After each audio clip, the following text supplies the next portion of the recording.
8, 7, 6, 5, 4, 3, 2, 1.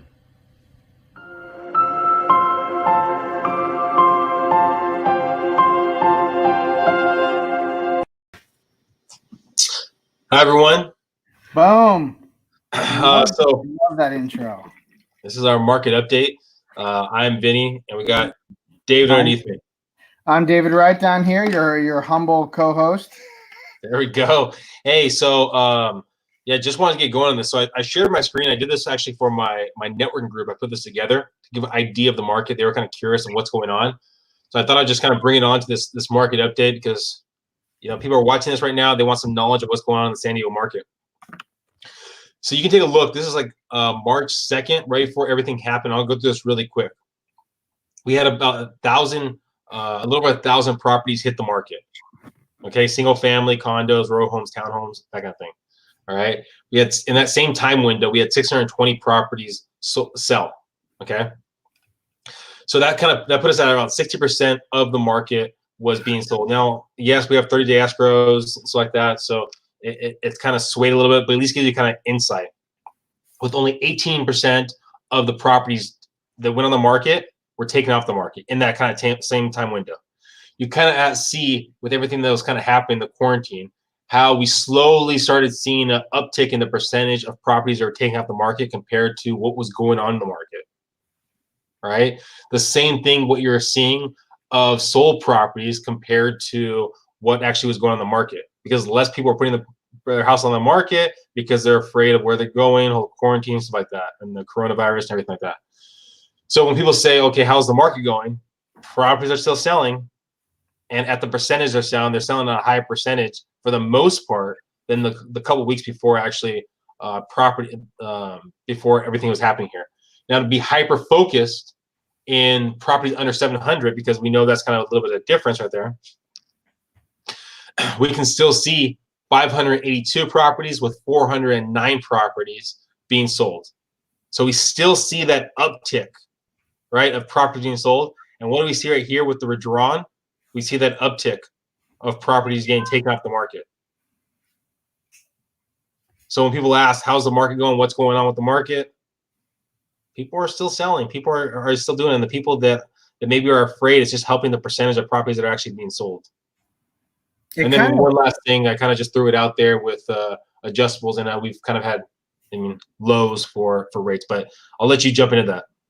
I was just going to say, Vinnie, I think what you just talked about shows precisely what me and you have kind of been going over the past like 2 weeks almost. Is the smarter money is jumping in and taking advantage of the people who have to sell right now, or they're selling for their own particular reasons. But it seems like, the smart people are still jumping in and realizing when things are bad, it's usually a good time to buy if you're in a good situation for yourself, which goes back to what you were talking about, last couple of weeks, months, even a couple of years now, is you don't just buy to buy. You buy when the payment's right for you and the time's right for you.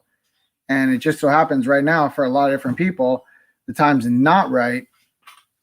But I just had to put the stats were taken from the multiple listing service. So just so if anyone wanted a question, they could take a look at it themselves.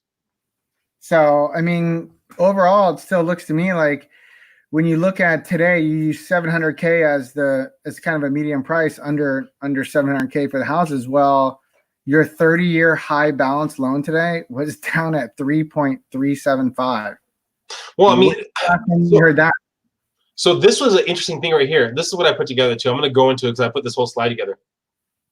So we're talking about the high end, right, at 3.3.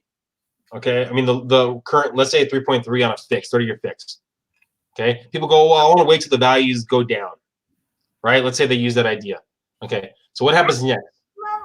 Now this is roughly, they can find this on my website, enriquezgroup.com, right? So at 3.3 at a $600,000 purchase price, roughly you'd be looking at around 3,200. Okay, all right. Now, if the rates jumped up, mind you, they were at 4.3 not that long ago.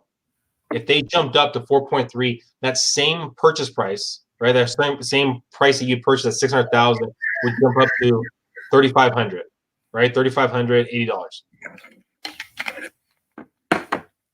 Now, if you bought at 3.3, right, for a $638,000 property, you'd have the same monthly payments if rates go up to basically 4.3.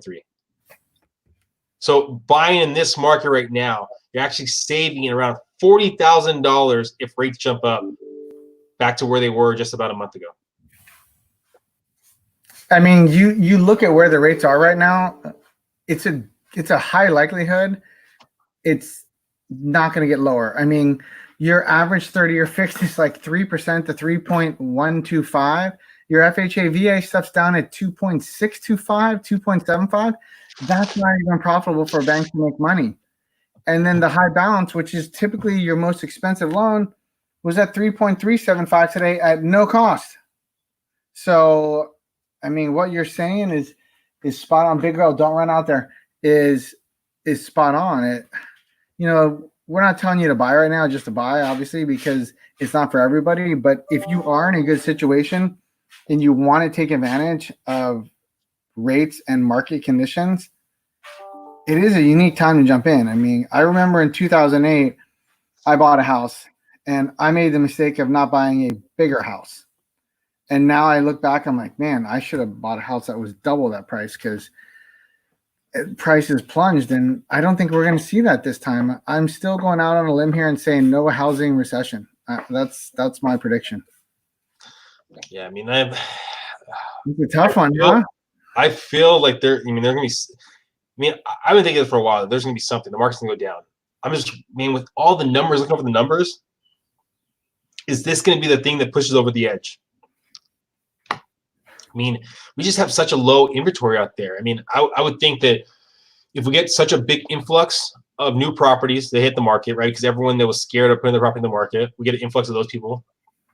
And the government doesn't assist with the forbearances and the people underwater and all that kind of stuff. Like, they don't assist with that. And we get these massive amount of, let's say, foreclosures and stuff like that. Then I can see basically a drop in the market. But if the government bails us out and does like a Keep Your Home California or something like that, then it's going to be hard to say this is going to be the thing that pushes over the edge. I'm gonna make another groundbreaking prediction. Foreclosures double. You think? That's not much of a groundbreaking because they were already 1% of the whole market. So if 99% of people are not foreclosing and foreclosures were 1% of the market, if they double and you see it on the news and they go, foreclosures are doubling, the economy is terrible, foreclosures have doubled. Well, if foreclosures go to 2% of the whole market, that means 98% of people are not foreclosing. It'll be I interesting. think that's likely to happen. Yeah. I think so. I don't know. I know I was talking to you before about basically that person that I was talking about from Flagstaff, and they're like, I don't know. I don't think that the market's going to. We're going to do the foreclosures. I think we learned our lessons from back in the day. There's so many unknowns. There's so many unknowns of what kind of protection you put in place. It's hard to believe with this shortage of inventory that we're going to get a massive drop in pricing unless this goes on for a 10 period of time. I don't think so. I don't think there's going to be a housing recession. I think there's going to be a lot of economic hardship, and there's a lot of people hurting. And man, I'm sorry for that. There's too much demand here for housing, and there's not enough supply. And that's just, supply and demand economics 101. There's more demand than supply. Prices aren't going to drop down into the gutter. And will some neighborhoods go down? Yes. I'm not going to say everything stays up. I think some neighborhoods go down. But I think overall, most neighborhoods that are stable, I think they stay that way. And I know we're getting close to the clock, Vinny. Yeah. So I just want to throw this out there. Just the banner. Follow us for our next buyer seminar. If you're watching this live, we're going to have one tomorrow, 8 o'clock. You ready for it? David, I know you're a late riser. Oh, yeah. Well, my 4:45 is – I'm going to drink extra coffee tomorrow. So, yeah, we finished off right. Hopefully you can join us. If not, follow us on next Monday for our next market update. Thank you, everybody. Be safe. Thank you.